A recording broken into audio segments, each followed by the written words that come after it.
महाराज कथाएं होती हैं, कथाएं इसलिए हुआ करती हैं कि कथाओं में आओ और कथा से वहां से सीख के जाओ। गोकर्ण महाराज जी ने कथा की तो धुंधकारी का उद्धार हुआ। सुखदेव जी महाराज ने कथा सुनाई तो परीक्षित महाराज का उद्धार हो गया। लेकिन आज महाराज अनेकों कथाएं होती हैं, अनेकों परीक्षित बनते हैं, लेकिन किसी का उद्धार नहीं होता। क्यों? क्योंकि हम कथा तो सुनते हैं लेकिन महाराज उस कथाओं का मनन कभी नहीं करते। हमने यहाँ पर कथा सुनी, पंडाल से बाहर निकले, व्यास जी ने क्या कहा हमें कुछ नहीं पता।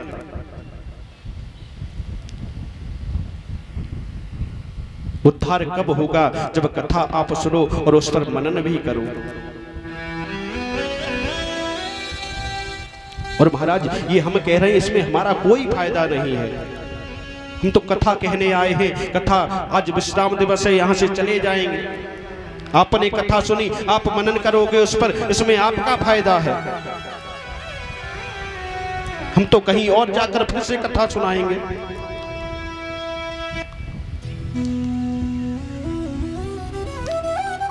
लेकिन महाराज ये चाहते हैं हम कम से कम इस कथा से, इस भागवत कथा से जो आपने 7 दिन यहाँ पर व्यतीत किए, इतना बहुमूल्य समय दिया अपने जीवन का, कम से कम इस कथा से कुछ एक ऐसी बात तो सीखो, एक ऐसी बात तो अपने जीवन में उतारो जिससे आपका कल्याण हो जाए।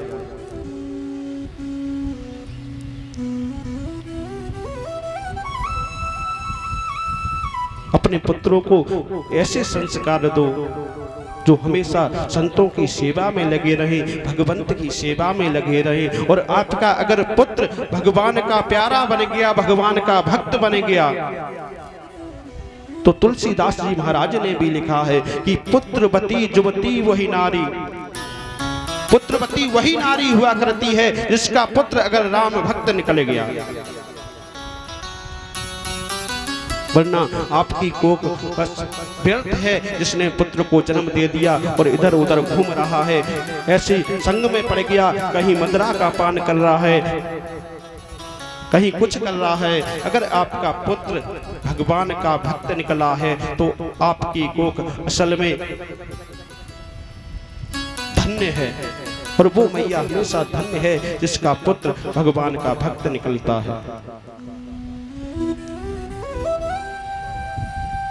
एक दृष्टांत याद आता है महाराज। एक शहर में एक दंपति रहा करते थे।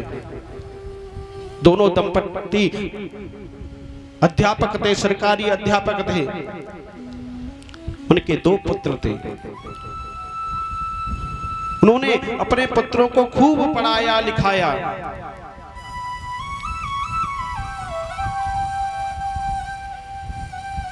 महाराज आज जब थोड़े बड़े हुए, वो दंपति भी रिटायर हो गए, पेंशन मिलती थी, उन्होंने अपने पुत्रों के लिए 2 मकान बना दिए सुंदर सुंदर। लेकिन जब वो पुत्र पढ़े लिख गए तो महाराज नौकरी के लिए वो विदेश चले गए। आज महाराज उन्होंने अपने पुत्रों को पढ़ाया लिखाया तो खूब, लेकिन संस्कार नहीं दिए। धन कमाना सिखा दिया लेकिन उनके अंदर संस्कार नहीं थे कि हमें धन कमाना है और धन के साथ आगे करना क्या है। महाराज जब वो विदेश चले गए, कुछ समय आगे बढ़ा तो वो जो दोनों उन पुत्रों के माता पिता थे वृद्ध हो गए। एक समय ये आया जब बीमार रहने लगे तो आज माता ने अपने पति से कहा कि अपने बड़े बेटे को ही बुला लो। अरे हमारे पास बहुत धन है, उसको यहाँ बुला लो, यहाँ पर कोई कारोबार कर लेगा, वो कम से कम हमारे साथ तो रहेगा, हमारी सेवा तो करता रहेगा।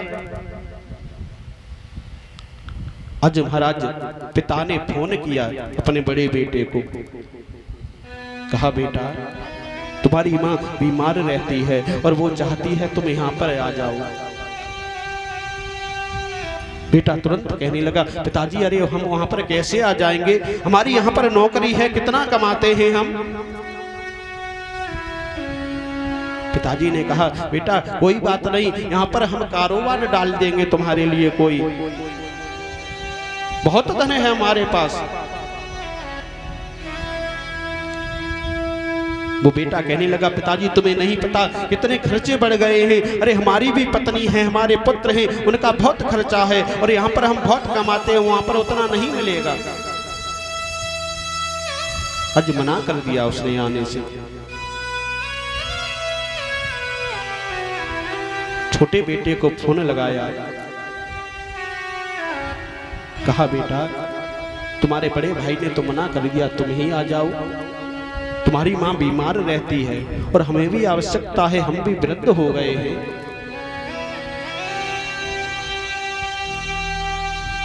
आज वो भी कहने लगा, पिताजी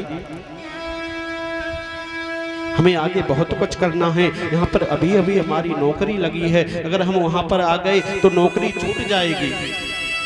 पिताजी कहने लगे, अरे बेटा चिंता मत करो, हम यहाँ पर कोई कारोबार डलवा देंगे, उसको करना, तुम अपना कारोबार होगा।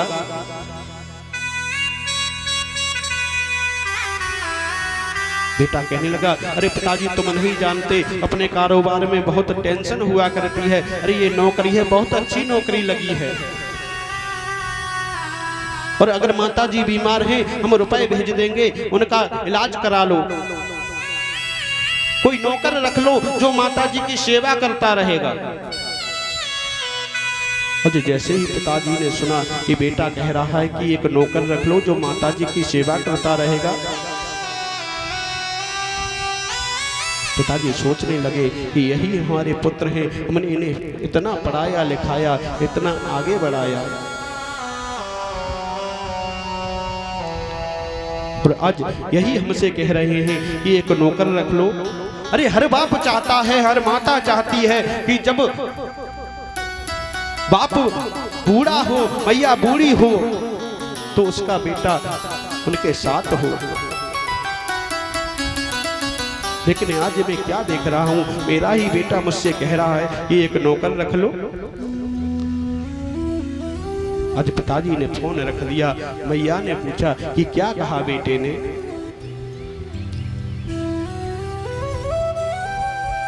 आज वो पिता कुछ माता को बता नहीं पाया कि क्या बताऊं, ये क्या सोचेगी।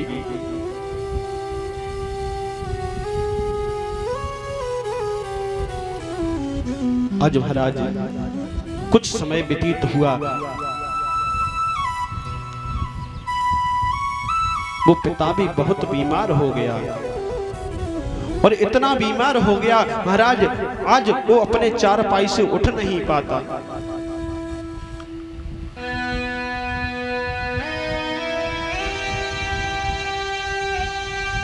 एक दिन की बात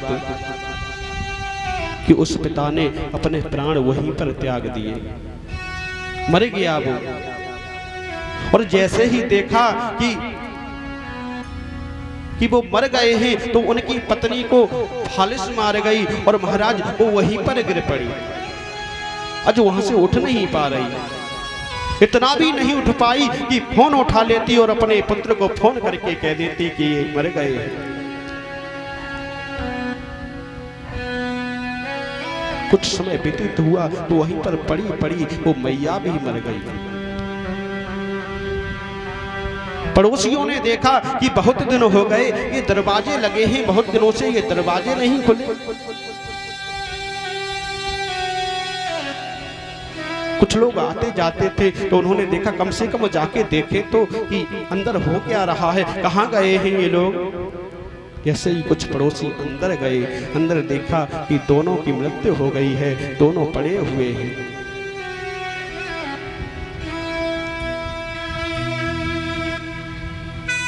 आज पड़ोसियों ने फोन लिया और उनके पुत्रों को फोन किया कि आपके पिताजी और माताजी का देहांत हो गया है, आप आ जाओ। आज वो पुत्र कहने लगे कि हमारे पास टाइम नहीं है, अरे हमारी नौकरी लगी हुई है, हम पैसे भेज देंगे, अब इनका दाह संस्कार कर देना। वो पड़ोसी भी कहने लगे, कैसे पुत्र हो, अरे तुम्हारे पिता हैं, उनके लिए तुम पैसे भेज रहे हो, आप आ नहीं सकते।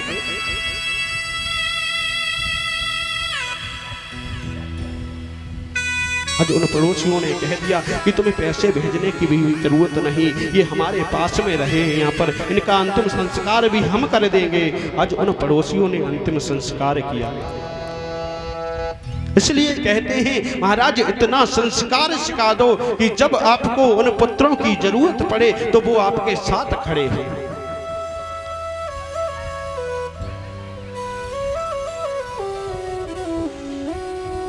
महाराज पैसा कमाना तो सब सिखा देते हैं और हम लगे भी रहते हैं सिर्फ पैसे कमाने में,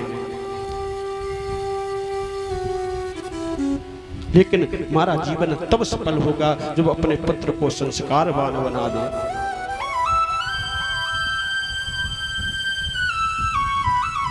आज महाराज कन्हैया अपने पुत्रों को संस्कार सिखाते हैं,